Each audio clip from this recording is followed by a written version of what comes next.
নমস্কার, good morning বন্ধুরা, কেমন আছেন আপনারা সবাই? পৌলমীর সংসারে নতুন একটি ভিডিওতে আপনাদের সকলকে জানাই স্বাগত। তো আজকে সোমবার সকালবেলা থেকে ভিডিওটি শুরু করলাম। এখন ঘড়িতে বাজে ওই 6:35-40। মেয়েকে স্কুলের জন্য রেডি করে নিয়েছি আর এখন চলে এসেছি বাগানে। তো মেয়ে স্কুলের গাড়ি আসছে নাকি দাঁড়িয়ে আছে জানলার কাছে। আর সকালের ওয়েদারটা এত সুন্দর, তো ভাবলাম আপনাদের সামনে একটা ভিডিও তুলে ধরি। তো যেই জায়গাটা সবথেকে প্রিয় সেটা হচ্ছে আমার বাগানে কারি পাতার গাছটা কত বড় হয়ে গেছে। আগে একটা কারি পাতার গাছ ছিল, গাছটা মরে গিয়েছিল। যেদিন দেখলাম এত বড় কারি পাতার গাছটা, তারপরে একদিন পর গিয়ে আর খুঁজে পেলাম না। মানে 4বার ধরে গোটা বাগান খুঁজেছি, দুটো কারি পাতার গাছই দেখতে পাইনি।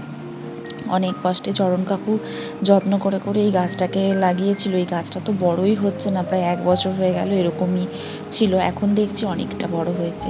আর জবা ফুলগুলো দেখুন, এখন রোদ পায়নি বলে এইটুকুটুকু মানে সব মুচড়ে আছে। একটু 8টা বেজে গেলে একদম দারুণ হয়ে যায়। গোলাপি জবাগুলোও তাই। আর এখানে হলুদ জবাই দেখছি অনেকগুলো কুঁড়ি ফুটেছে, জানি না আপনারা দেখতে পাচ্ছেন কি না, কিন্তু জানি না আদৌ ফুল হবে কি না। এই হলুদ জবার গাছটাতে না কুঁড়ি ফুটে, কিন্তু তারপরে সাদা সাদা হয়ে পোকায় খেয়ে নেয়।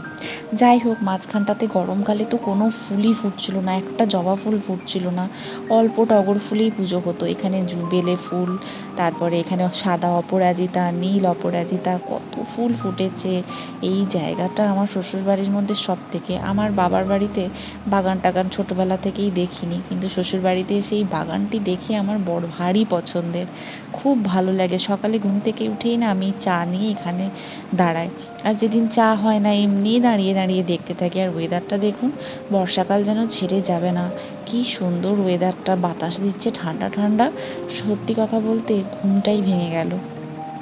ঘুমটা অনেকক্ষণই ভেঙে গেছে, কিন্তু এই অপরূপ প্রাকৃতিক সৌন্দর্য দেখে আরও মানে ভালো লাগছে। পাখিরা ডাকছে, পায়রাগুলো পাশের বাড়িতে পায়রাদেরকে গম খেতে দেয়, প্রত্যেক দিনই দেখি। তো সেই পায়রাদের ওই বাকুম বাকুম আওয়াজ এত ভালো লাগছে। যাই হোক, দাঁড়িয়ে থাকলে হবে না, তো এখন চলে এসেছি এই সামনেটা জল দিয়ে দেবো, যেহেতু মাম্মাম এখন স্কুলে যাবে। আর ও বেরোনোর আগে পৈঠাটা একটুখানি জল দিয়ে ধুয়ে নেব, কারণ ছোটো থেকেই আমি দেখে এসেছি যে বাসি দুয়ারে কখনোই বেরোতে নেই কাউকে, সবসময় জল দিয়ে ধুয়ে তবেই বেরোতে। তো সেই জন্য এটা ধুয়ে নিলাম। সামনেটা অল্প করেই এখন ধুয়ে নিলাম। চরণ কাকু এসে তো পুরোটাই ধোবে, আর চরণ কাকু এখন আসবে, তো সেই জন্য আর পুরোটা ধুলাম না। তো যাই হোক, এখন যাই দেখি গাড়িটা এসেছে নাকি, অনেকটা টাইমই হয়ে গেছে। আর আজকে প্রথম মাম্মাম বাড়ি থেকে স্কুল যাচ্ছে, মানে আজ 1-1.5 মাস পর। যবে থেকে ওর গাড়ি ঠিক হয়েছে, আগে টোটোয় যেত, তারপরে টোটো বন্ধ হয়ে যাওয়ার পর আমরাই ছাড়তে যেতাম আনতে যেতাম, কিন্তু যবে থেকে ওর এই মারুতি ভ্যান ঠিক হয়েছে স্কুলের এই পুলকার, তবে থেকে ও মানে মামা বাড়ি থেকেই যাচ্ছিল।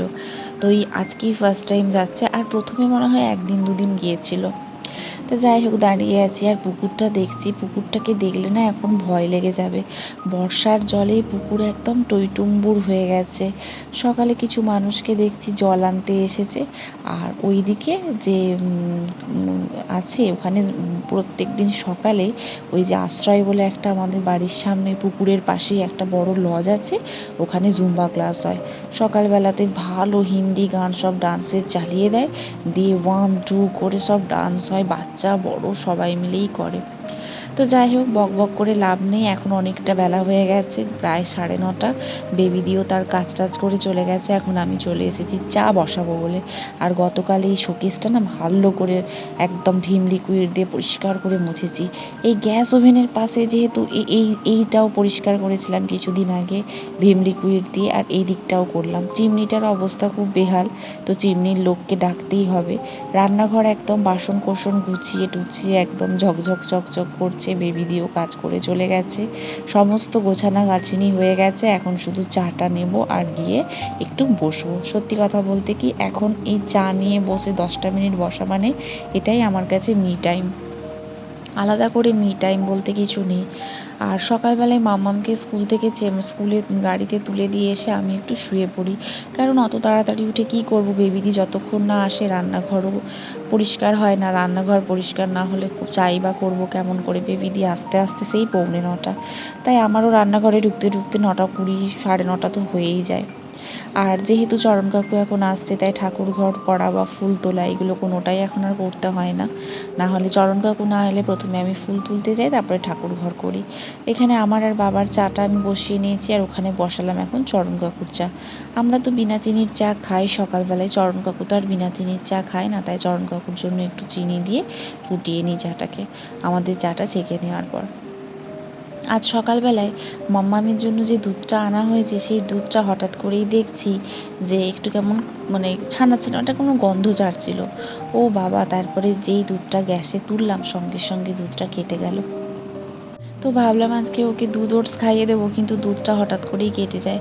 আমি বুঝে উঠতে পারলাম না যে কেন কাটলো। মাঝে মাঝে এরকম হয়, তো মা বলছে বাসি দুধ মিশিয়ে দিয়েছে, তো সেই জন্য কেটে দিয়েছে। তো যাই হোক, চরণ কাকুর চাটা এখন ফুটুক, দাঁড়িয়ে আছি ওই জন্যই। তো দুধটা যেহেতু কেটে গেছে, সেই জন্য আমি ভাবলাম যে কি খাবে মাম্মাম স্কুল থেকে এসে। যেহেতু কোনো ভারী খাবার খেয়ে যায় না, ওর যেহেতু গাড়িতে বমি করে দেয় সকালবেলায় ঘুম থেকে উঠে। প্রথম এক দুদিন না ওকে একটু সেরেগ্রো খাইয়ে পাঠাচ্ছিলাম, কিন্তু দেখলাম একদিন বমি করে বাড়ি চলে এলো। তাই সকালটায় ওকে কিছু দিই না, আর এমনি বিস্কুট জল খেয়ে চলে যায়, আর টিফিন যেটা দিই খায়, এসেও ভারী কিছু খায়। তো দুধটা কেটে যাওয়ার জন্য কিছু তো একটা খাওয়ার ভাবতে হবে অপশান। চরণ কাকুকে দিয়ে পাউরুটি আনা করালাম।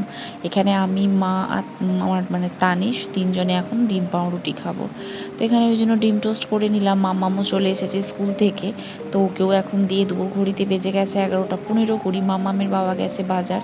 যেহেতু আমাদের রবিবার দিন সংক্রান্তির জন্য মাংস টাংস হয়নি, তো মা বলল আজকে যেহেতু সোমবার, তো আজকে বাজারও যা, রবিবার বাজার যায়নি যেহেতু নিরামিষই, আর বাজার গিয়ে লাভ নেই, আজকে বাজারেও যাক, একটু চিকেন নিয়ে আসুক। তো সেই জন্য মামামের বাবা গেছে বাজারে, সবজিপাতিও ছিল না, তার সাথে একটুখানি চিকেন নিয়ে আসবে, দেশি মুরগি। তো আজকে দেশি মুরগির ঝোলই হবে। আর এখানে এখন চলে এসেছি, ব্রেকফাস্ট হয়ে গেছে, মাম্মামও ব্রেকফাস্ট করে নিয়েছে। মাম্মাম এখন খেলছে আর চরণ দাদুর সাথে স্কুল থেকে এসে। আর এখন আমি চলে এসেছি এখানে বিছানাটা তুলতে। সকাল থেকে বিছানাগুলো তোলা হয়নি, যেহেতু মাম্মামের বাবা দেরিতে ওঠে, তো সেই জন্য আর বিছানাটা তুলতে আমার দেরি হচ্ছে। ওই রুমের এসিটা খারাপ বলে এখন এই রুমেই শুয়ে মাম্মামের বাবা, তো সেই জন্য ও ঘুম থেকে উঠতে দেরি করে। তো এখন প্রায় ব্রেকফাস্ট করে এসেছি বিছানা তুলতে। তোমাদের সাথে বকবক করতে করতে আমার বিছানাটাও গোছানো হয়ে গেছে, আর বাইরে দিচ্ছে ঝড়ের মতন বাতাস। তাড়াহুড়ো করে এখন এখানে বিছানাগুলো গুছিয়ে নিচ্ছি, কারণ গিয়ে আমাকে মাংসটা বসাতে হবে। আর যেহেতু দেশি মুরগি নিয়ে এসেছে, আর দেশি মুরগি কষিয়ে বসাতে একটু টাইমও লাগবে। মাম্মামের বাবা চান করতে ঢুকে গেছে। তো চলো এখন রান্নাটা রেঁধে নিই। অনেক দিন পর শ্বশুরবাড়িতে আজকে রান্না করব দেশি মুরগি। মালাদি ধুয়ে তেল হলুদ মাখিয়ে রেখে দিয়েছে। আর এই দেখো দুধটা বলেছিলাম না কেটে গেছে, মালাদিকে দিয়ে দিয়েছি, মালাদি নিয়ে চলে যাবে বললো। আর ওয়েদারটা দেখো, মাঝে মাঝে বৃষ্টি আসছে, মাঝে মাঝে রোদ বেরোচ্ছে, কি অদ্ভুত একটা কম্বিনেশন ওয়েদার। আজকে অনেক দিন পর বাড়িতে আমি আজকে রান্না করব মাংস। আর এখানে আমার বড় একটা মোচা নিয়ে এসেছে, দেখো মনে হচ্ছে না জগ্গি বাড়ির মোচা, এই বড় একটা মোচা। জানি না, হয়তো ওই দেখো পড়ে আছে, দেখতে পাচ্ছ পালং শাকের ওখানে। মানে 3 দিন ধরে হলে তবে শেষ হবে আমাদের, যেহেতু অল্প ফ্যামিলি মানে লোক, আর এত মানে তরকারি এত রান্নার দায়িত্ব আজকে আমার। মা বলেই দিয়েছে 3 সপ্তাহ সবজি কেটে নিয়েছে। আসলে 3 সপ্তাহ কেউ আনারও ছিল না মাংস, আর মাও বলেনি, তো সেই জন্য বলছে আজকে ভালো করে বেশ সুন্দর করে মাংসটা রান্না করবি। আর এখানে মালাদি সমস্ত কিছু জোগাড়জাটি করছে। আমি বললাম ঠিক আছে, সমস্ত কিছু জোগাড় হোক, আমি এসে মাংসটা বসিয়ে দেবো। গুড ইভিনিং বন্ধুরা, এখন চলে এসেছি মাম্মামকে পড়ানোর জন্য। রান্নাঘরে বাসন গোছানো, চা করা, সমস্ত কিছু হয়ে গেছে, জল ভরা বোতলে। তো মাম্মামকে এখন এসেছি দুধ খাইয়ে, মাম্মামকে পিডিয়াশিওর খাইয়ে চুল বেঁধে দিয়েছি। আর এখন নিজে চলে এসেছি চিড়া ভাজা আর চা নিয়ে। আজকে সকলের জন্য চিড়া ভেজে নিয়েছি বাড়িতে। মাম্মামের বাবা এসেও খাবে, মাম্মামের দাদু এসেও খাবে, আর আমি চায়ের সাথে একটু চিড়ে নিয়ে এসেছি। এটা চায়ের সাথে খেতে না দুর্দান্ত লাগে। তো চলো এখন বসে গেছি সমস্ত কাজ সেরে আসার পর। 1 কাপ চা চিড়ে নিয়ে খেতে খুব সুন্দর লাগছে চিড়েটা। আর সন্ধেবেলায় আর মাম্মাম এখানে বসে গেছে পড়াশুনো করার জন্য। মাম্মামকে পড়াশুনো করানো মানে একটা আলাদা লেভেলের এনার্জির দরকার। তো এই চাটা খেলে আমি সেটা একটু পাই আর কি, না হলে পাগল করে দেয়। তো চলো বন্ধুরা, আজকের ভিডিওটি এখানেই শেষ করলাম। ভালো লাগলে লাইক, শেয়ার এবং সাবস্ক্রাইব করতে কিন্তু ভুলবে না। টাটা।